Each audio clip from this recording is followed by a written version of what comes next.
Thanks for joining me for another weekly update. I'm your host, Kevin. Let's get started with this week's set of new updates for you at the Magic Kingdom. But we begin first at Dave & Buster's Orlando, which is a location just off Interstate 4. Those of you from Southern California may already know the Dave & Buster's concept. It's like an upscale arcade, often described as Chuck E. Cheese for adults because there are tickets to win and so forth with the prizes. But as you can see, this also kind of looks like Las Vegas in this particular case. There are spinning things to win. They've even got these kind of cups that announce you as a winner, and it has more of a Vegas feel to it throughout the Dave & Buster's at this particular location. This was a private party with a charity event, and things were quite nicely set up for the buffet. It's a good, interesting place to visit if you're in town, and especially if you're local. The bar looks to be quite a happening scene. Over to the Magic Kingdom, where the Firehouse has finally closed its doors, as we thought it was going to do. Just nearby in the Emporium, I spotted this, class of 2011. I'm not sure how often they're going to be doing grad night type things, now that they're not doing grad nights. It is, of course, the season for tour groups, and it looks like a record season this year. The shot will look weird to us someday, where we can see Dumbo and the Beast Castle in the background. And while I was here, I grabbed another shot. This is Maurice's in Fantasyland, looking a little bit more constructed, more vertical construction. This is the Little Mermaid ride, which is getting some additional colored rockwork, as well as now some definition on the structure out front. This is over by the Tomorrowland Speedway, and this is a new structure near the train. These look to be something having to do with the Dumbo Circus or the Dumbo train. Out in front by the Transportation and Ticket Center, there's some mild construction going on with walls up. Not much going on, ripping up some pavement. Just thought this was an interesting shot. This is where all the ducks apparently go to sleep that hang out around the hub. And then a few shots of the Space Mtn t-shirts. I saw this one is old. Some of these others are new, however. Welcome Space Travelers. Was used to be on the TTA announcements, didn't it? Go to your happy space. That one's kind of interesting. Quick shot of the bay structure at the nearby Cosmic Rays, which reportedly, this is a rumor, might be getting some construction soon. Don't know if they're going to keep the bay concept as they do it. Keeping my tradition of showing things that look good, here's the Winnie the Pooh Q. Things are looking pretty good in Winnie the Pooh these days. But I have to say I was really kind of concerned by this weird-looking upside-down mannequin. I mean, these are hands that look like feet, and then a beehive for a head. It's not even the only one. This store at the exit to Winnie the Pooh has taken the Heffalumps and Woozles nightmare concept and made a nightmare out of it. Interesting shot just of the castle where you can see sort of the lights in the restaurant down below, giving you a different look that you don't see all the time. Elsewhere in Fantasyland, this is the Peter Pan Q. Persistent rumors have it that this will be ripped up, made interactive, probably look pretty different in the future. We took a ride on Small World very late in the evening, and pretty much had Small World all to ourselves, and that's an interesting way to go because you have almost a more personal relationship with the dolls when it's just you and everything around you is completely empty. This shot was interesting also as well for the no dancing sign. At least that's what we always call it.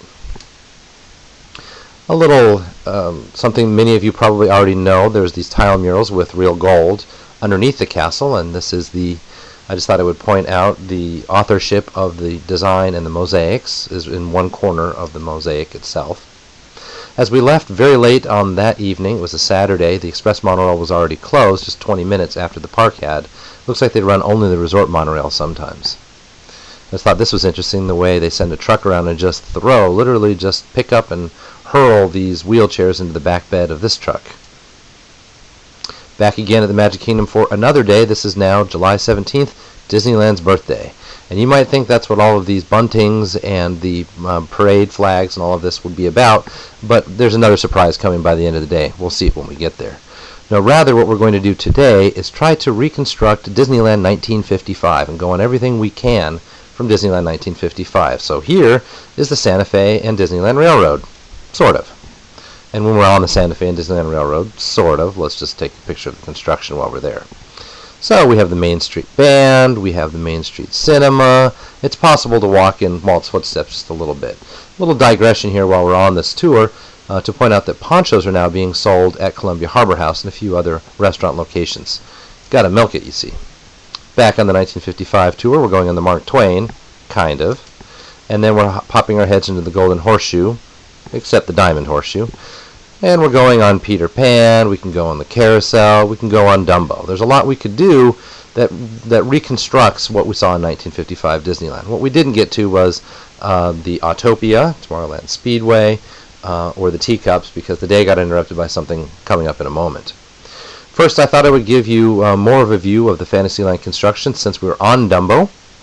And we'll zoom in a little bit and see what this front entrance is going to look like. There's quite a bit of space there, as you'll see in a second. More vertical construction going on here towards the front of the land. Over in the back of the land is where we saw Maurice's there. And not all the rockwork is finished, but much of it is. And this, I thought I would show you sort of a wide-angle view of what's happening in Fantasyland. So often these construction photos show you just close-ups, and so you can't really see the perspective. This front empty zone is where the Snow White coaster will go eventually, the Mine Coaster. This walkway, you know from Fantasyland now, and there's quite a bit more space in the back. So this is a big scale I wanted to share with you. So here's that surprise. It turns out Extreme Makeover Home Edition was going to be building a home for a United States military vet, or actually active duty person, and they were going to do a taping of her at Disney World. And so here she is, a lieutenant commander, and getting her own parade. And in fact, they recruited quite a few active service personnel, and we had a bit of a parade down Main Street from all four branches of the military. And then there was a television kind of introductions from the Extreme Makeover crew, as well as Michelle Obama. And it culminated with a flyover over Main Street by two FA-18s, although you couldn't really tell too much was happening in the picture. They were quite loud. And then finally we'll take you out on the monorail beam again to see the brief construction walls they've got set up for the DVC Grand Floridian. Project isn't announced yet, but they've started to do things over there, and this is pretty much the same pattern they had last time with the Bay Lake Towers. So we'll see something out of them eventually. Thanks again for watching. We'll catch you next time.